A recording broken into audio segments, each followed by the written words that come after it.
Hi, my name is Pablo Santiago Chin, and I am the featured composer of this episode of the series Impact by composersnow.org. Thank you to organizers and curators for this series, for having me here, and thank you all for listening and watching. I'm going to share with you today 4 pieces, in some cases excerpts of these pieces to fit within the time frame that we have, that hopefully give you an idea of what inspires me in music, what do I strive for, and what my music is like, more or less. And I'm going to start with a piece on the earlier side of my career. So this is from 2008, while I was doing grad studies at Northwestern University. This is a piece called Rojo sobre Blanco, which means red on white. And that was inspired by the cardinal, the bird song, the cardinal singing in the midst of cold days in the winter. Winter is something new to me, or was something new to me at the time, because I'm originally from Costa Rica. That's where I grew up. We don't have winter. We call winter the rainy season, but that's not really winter, as in the 4 seasons. So it really impressed me that it did not matter how cold a day could be and how desolate a day could be, because nobody wanted to be out, including most animals. But then you have this little creature, beautiful red bird, singing and filling in the silence of the winter with these beautiful songs.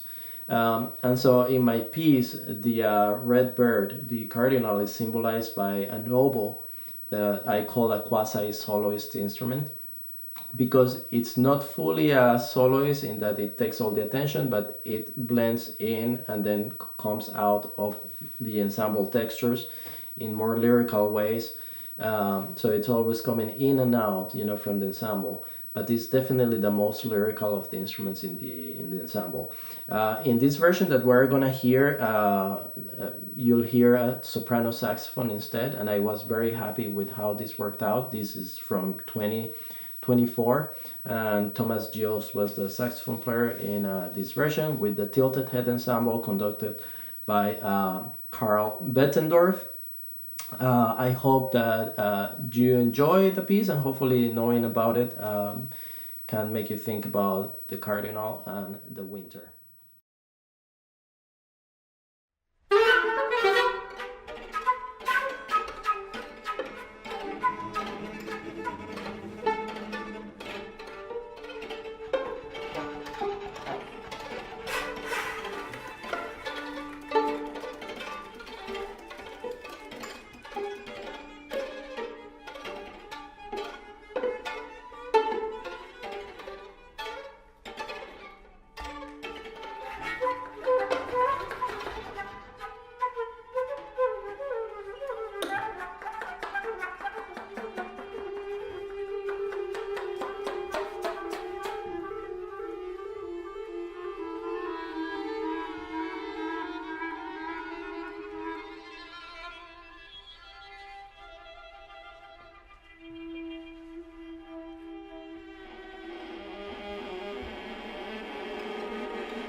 Okay, the next piece that I'm going to show you is called Guitarra Muda. Guitarra Muda number 1. There are 3 Guitarra Mudas. I wrote this during my Chicago years as well. During my Chicago years, something that really defined my creativity was Phonema Concert, which is an ensemble that I co-founded and for which I was artistic director for 11 years. And so Phonema Concert, as the name phonema refers to phoneme. So it involves repertoire that is focused on vocal and instrumental music. So a lot of my music from the Chicago years since founding Phonema is music that has voice in it and that involves text because it was made or created for this ensemble. And so Guitarra Muda is very inspired and very influenced by these years, even though this was written for an ensemble based in Panama City called Paisage. With Paisage, I also collaborated in the writing of the text because the bass player for this ensemble is a wonderful multidisciplinary artist, Mar Alzamora Rivera. And on top of being a bass player, she's an expert in the deep listening practice, and she's also a great poet. I found a line in one of her poems that mentioned a mute guitar, Guitarra Muda, and it really inspired me to write the piece. And I wrote to her and I asked her to write a few verses to set into music derived from this line of the mute guitar. She wrote a text that appeals to like a subject trying to become aware of her body parts, but not materializing as a body. So it's a lot about the ethereal, the ephemeral, and a lot of that can be detected in the clarinet part, especially because the clarinet often plays with half of the instrument, half of the body, sometimes without the mouthpiece, or playing multiphonics that don't materialize into like traditional sounds of the instrument. But also, of course, you have the text sung by the voice. And then in the strings, violin, cello, viola, and double bass, you have like all these textures that involve ethereality, like involve noisy, white noisy kind of textures and sounds. So Guitarra muda number 1 is the one with the fullest ensemble. Guitarra muda number 2 has a flute, a voice, and a double bass. And guitarra muda number 3 has the clarinet and the vocal parts of guitarra muda number 1. Here you can observe another aspect of my music that inspires me, which is the concept of multiplicity, of like looking into the same story from multiple angles. This kind of a multiverse type of idea, something that appeals or like relates to concepts of like Russian dolls or mirrors or labyrinths, kind of like in the literature of Borges, which is something that also inspires me a lot. So in any case, this is a Guitarra Muda number 1, and I hope that you enjoy.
de la respiración.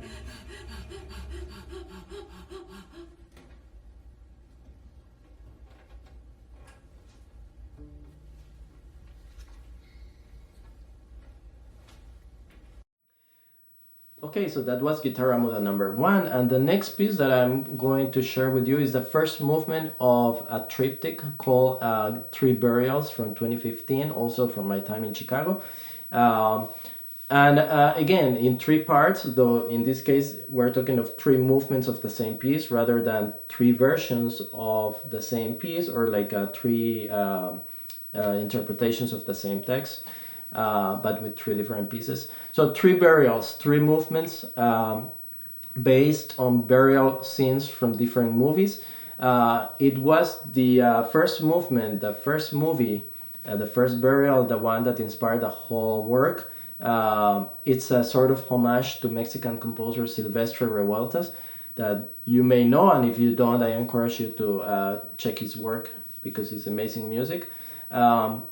So 3 burials. The first burial corresponds to the movie Redes that was scored by Revueltas in 1938. Is translated as The Wave. And in this movie, there is a pivotal scene, which is the funeral of this little child. He is the child of a fisherman, of a group of fishermen who are exploited and who cannot pay for the health care of their children, and so this child dies because the father couldn't afford his health care. And then the funeral scene takes place. Now, this the funeral march that Revueltas scored for this piece, I remember very dearly from the times I played in orchestra, the clarinet part, while I was in high school in this great conservatory in Costa Rica. And so it has this melody that goes like,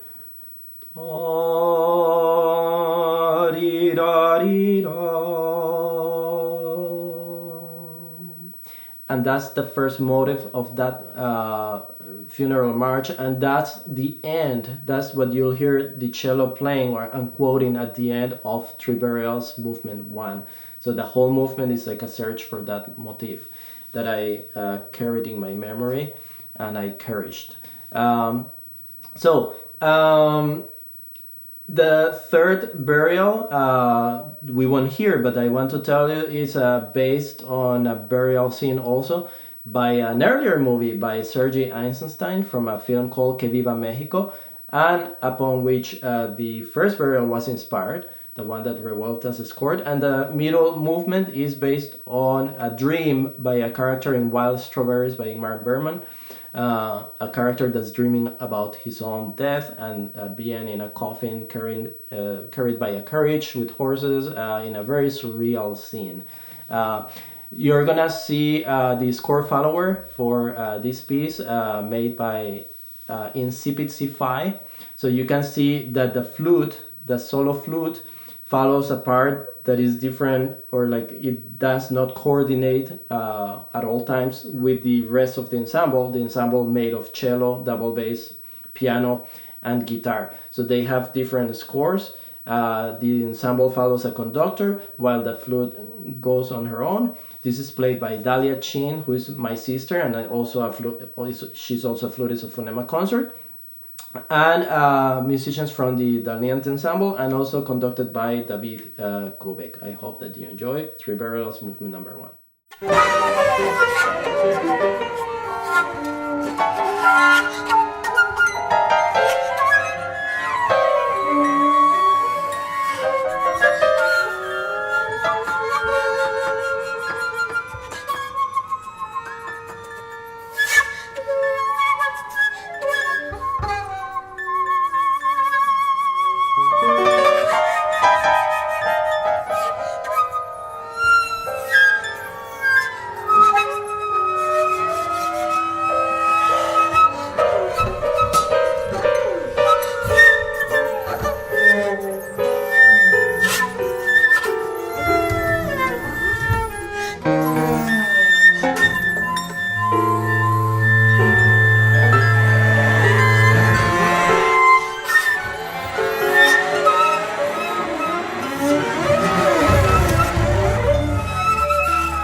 Well, thank you for listening to Triburials Movement Number 1. And finally, to finish this episode of Impact by composers or now.org, we're going to listen to Ivory Tower, which is a more recent piece from the early 2020s. This piece was composed for Chartreuse Trio and commissioned by the from commissions at Harvard University.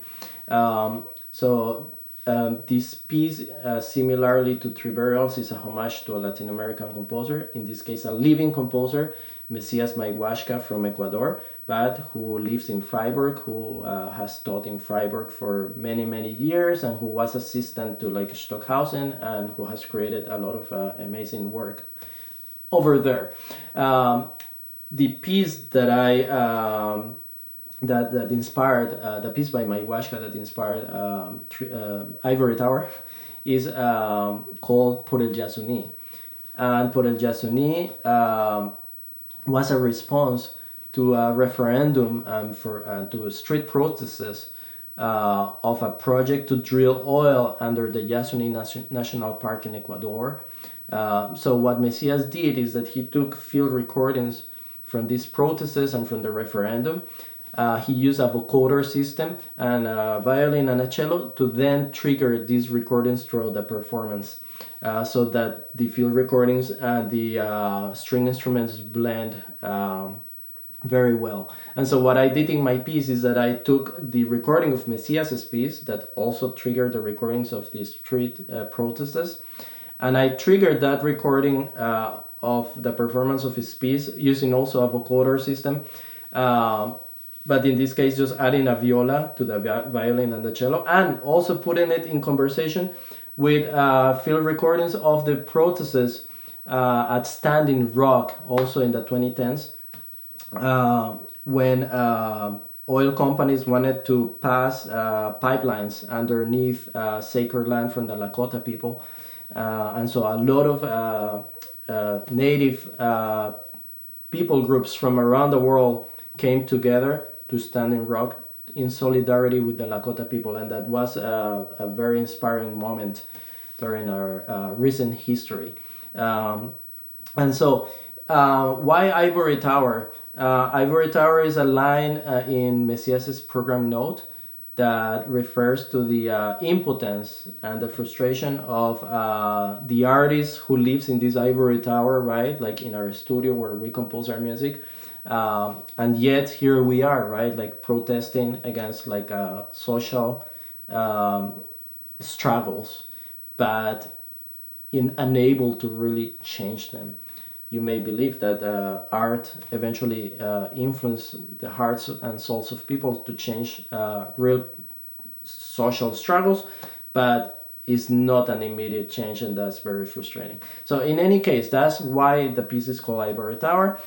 This is the last piece in this episode, and I hope that you have enjoyed. Thank you very much.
Well, thank you. And that was Ivory Tower, performed by Church's Trio at American Society. I hope that you have enjoyed this demonstration of my work during the past 30 minutes.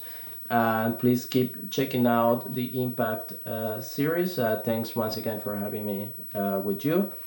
And if you want to listen to more of my music, you can always check my website or my SoundCloud or YouTube channels. Thank you so much.